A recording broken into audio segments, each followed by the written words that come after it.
ബേപ്പൂർ സുൽത്താൻ അണ്ടകടാഹത്തിലെ എല്ലാ കാര്യങ്ങളും ചിന്തിച്ച് സുലൈമാനിയും കുടിച്ച് ചാരുകസേരയിൽ മലർന്നു കിടന്നത് ഇതേപോലെ ഒരു മാംഗോസ്റ്റിൻ ചോട്ടിലായിരുന്നു. പക്ഷേ ഈ മാംഗോസ്റ്റിന് ചാരുകസേര ഇടാൻ വലിപ്പം പോരാ. അതുകൊണ്ട് മാവിൻ ചുവട്ടിലാണ് ചാരുകസേര ഇടുന്നത്.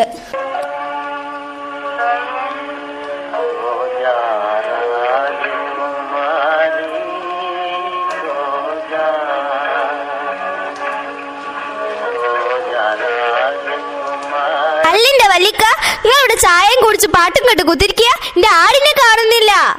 ബാല്യകാല സഖിയും ശബ്ദങ്ങളും നിന്റെ ആട് തിന്നു. പുതപ്പ് തിന്നാൻ നോക്കിയപ്പോൾ ഞാൻ അപ്പുറത്ത് പിടിച്ച് കെട്ടിയിട്ടുണ്ട്. നിങ്ങളല്ലേലും ഇങ്ങനെ പറയൂ. ആർക്കും എന്റെ ആടിന്റെ കണ്ടൂടാ. എന്റെ ആട് നിങ്ങളെ പുസ്തകമൊന്നും തിന്നൂല. എന്റെ ആട് വെറും പച്ച പ്ലാവിലെ തിന്ന. വെറുതെ പറയരുട്ടോ നിങ്ങള്. ഞാനൊന്നും മിണ്ടുന്നില്ല.